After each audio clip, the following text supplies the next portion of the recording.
Hi there, Sandra here from Create in Spain, and today I am making a Halloween card. Now, I've got my pieces cut out. The first thing is I have this little spider web which I've cut into my design, and I'm going to go over this with a colourless sparkle pen. This is one of the pens from Sakura, and I have to admit I love these things. I've got them in different colours, but I really like the colourless one as well, because the colourless one gives you so much freedom. But I figured that this is going to be quite a dark card.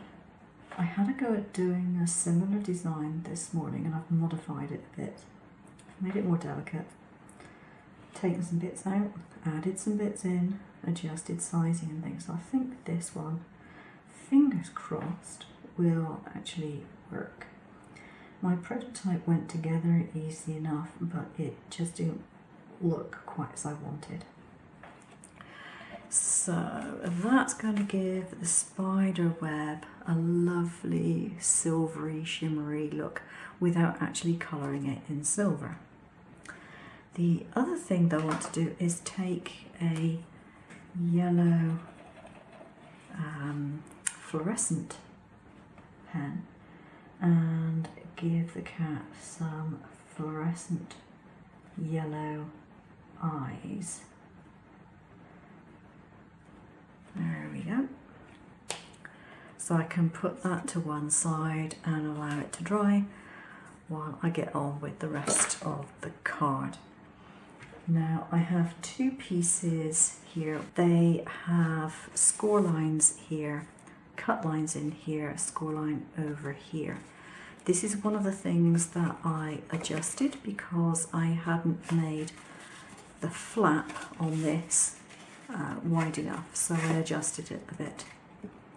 So what I generally do with these sorts of things is I put them over the edge of my desk. So this is the front of the card, and my slits for my inner pieces are on the left hand side, and then on the back of the card my slits are on the right hand side. So this being the back, I want to put a bit of colour in here. Now I've deliberately chosen an orange paper. I did one earlier and I put a green box in place and I put a very dark blue background in. It killed it. It just didn't do me any favours at all. So I'm going to come in with some red. This happens to be Ladybug. And I'm going to give it a bit of a red glow.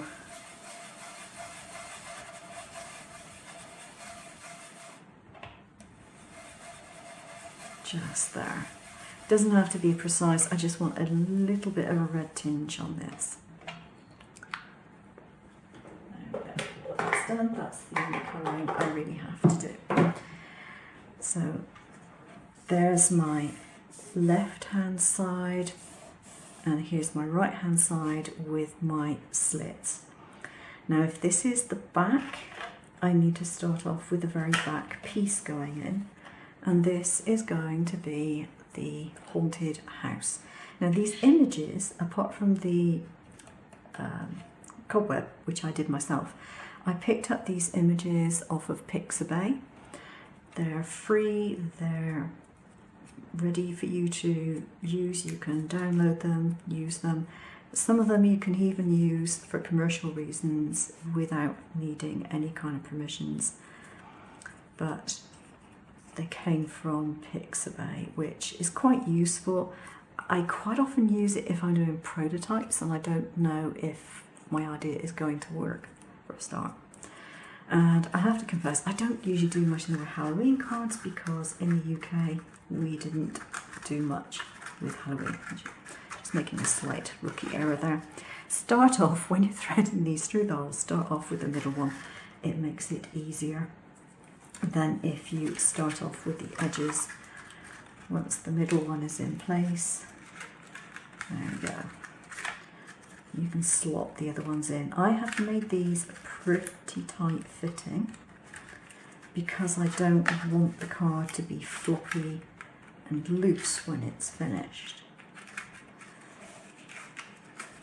So you fold the tabs back a little bit and then you pull them through like that, and then you open up the tabs on the other side. Now I've put large tabs in place because they're easier to grab hold of, you're less likely to tear them. It just makes the process of putting the card together that much easier. But that doesn't mean to say that you have to keep the large tabs. You can chop off at least a half of this once you've threaded them through. Just make sure, before you do chop them off, and I speak from experience here, that you're happy with the result that you've got, because if you need to move them, you want that extra manoeuvre on the tabs. Believe me, I've been there. So that's my first layer in, so I need to do the same thing with these tabs. I haven't put crease lines in because you really don't need to have them there. Just fold them so that they are thin enough to get through the holes, and that's all you need to do. That's one side done, and I know that I'm happy with that. It's up the right way, so I'm going to be brave. I'm going to trim these down because it does make putting the sides on easier once they're trimmed. That's going to go in like so, and it will fold over. And the easiest way of getting it to do that is to simply line it up into the semi-folded position, and then when you've got your tape on, you can fold that over like so. Okay, and then fold that over. I've got too much tape there. Let's just put that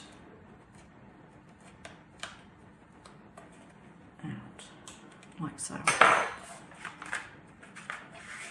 Got another slight bit out. I forgot I've got the tab angled, so it doesn't want to go all the way down. There we are.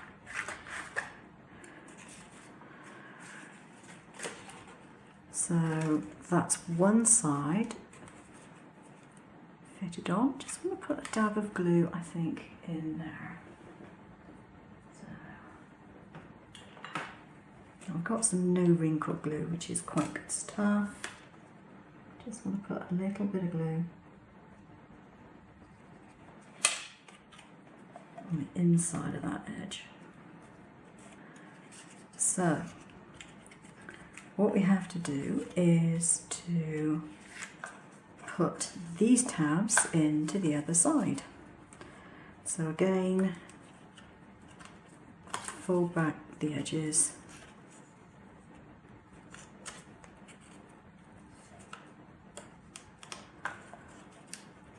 and thread them in. Okay, all done. So now this card will fold flat, and I can trim off these extra pieces again.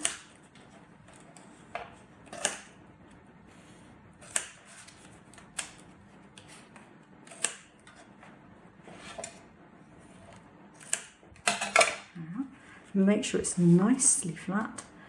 Put the tape, actually it makes sense to put it onto the flap because the flap is the correct length. Because the flap has got the angle on it, it makes sense to put it on the flap itself. It's easier.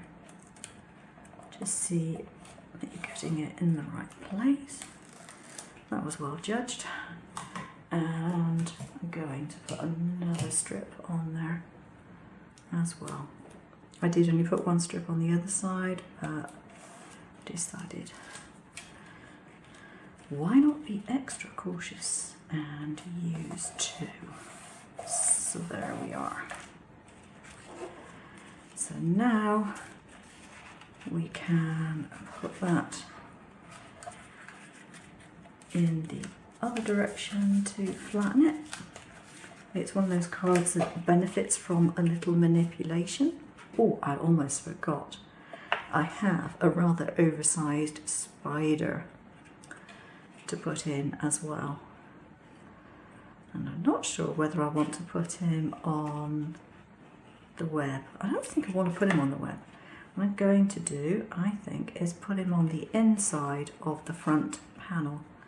So I'm just going to use a little bit of glue on there.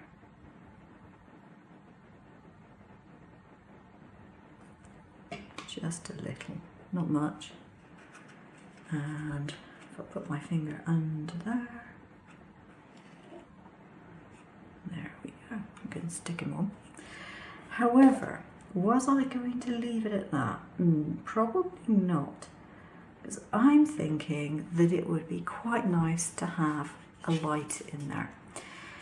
Now, the card I did earlier today, I made a mistake in that I put a light in. The light worked, that wasn't a problem, but it wasn't actually showing much. This was my prototype. I put a light behind the house first of all. I'd put cellophane, coloured cellophane in here as well. I had to rip that out. I put a light behind this window, but when it switched on you could barely see it. I moved it and put it up here, and again it wasn't brilliant. These layers, there were too many layers and they were too close together and it just wasn't working. I decided to put a light in it. I had a little play, and I think that if I put a light more or less here through to the back, I think that is going to light up the entire scene. So I was just sneaky about this. I took a piece of foam and got my sharp pokey tool and literally just poked a hole through the back of the card. So there we go. So all I'm going to do for this, and this is nice and easy, is to take my nice little light. Now with these you must remember to sand the pieces of wire because they have a coating on them, and if you don't take the coating off, they don't conduct the electricity very well and they won't work very well.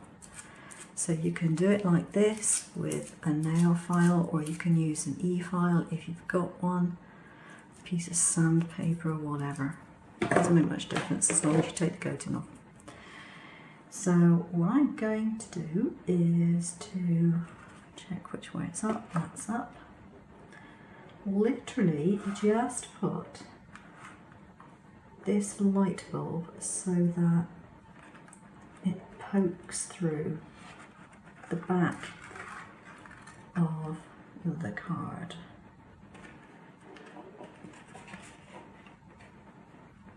So, like that. And I can take a piece of sticky tape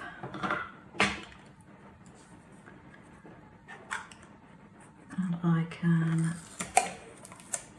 just put a piece of tape across here, which is going to help to hold it in place. So the bulb is through and that's just going to go there, like that. Now the easiest way of making sure that you get the battery to stay in place, I'm just going to check which is my positive and which is my negative at the moment. That's the right way around. Okay, so that one is my positive. What I want to do is to put some double-sided tape, not very much, just a little bit, double-sided tape, and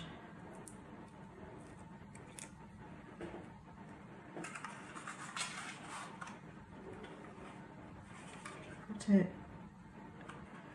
about there, and that will do nicely.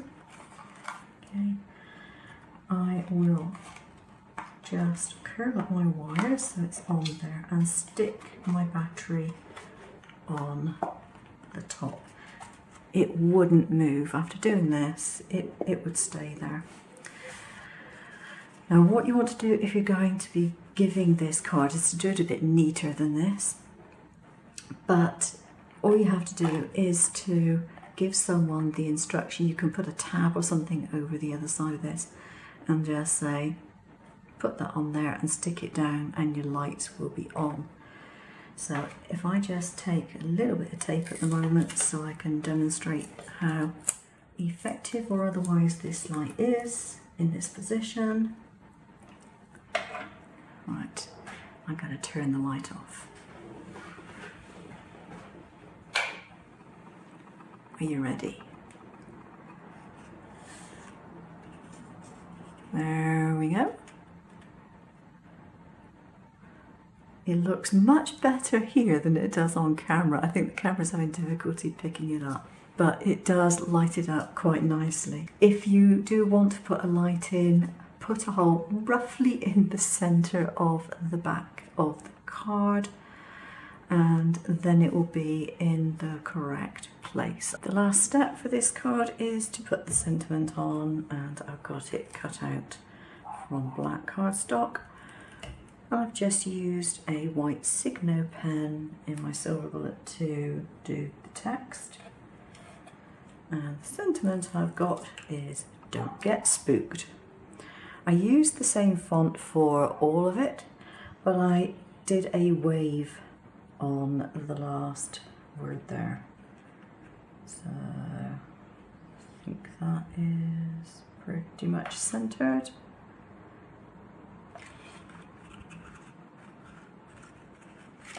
There we go.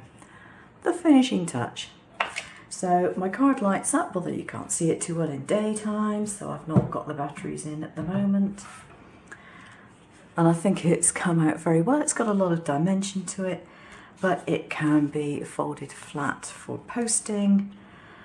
This isn't particularly tidy, but you could make a tidy version of that. And it means that someone can take the battery away, either use it for something else or just store it, because you're not going to have a Halloween card on display for weeks on end, I wouldn't imagine. So it's quite good to be able to take the battery out and put it away. So that's it. I hope you like it. I will leave a link to the file below, and I hope to see you again soon. Take care now. Bye bye.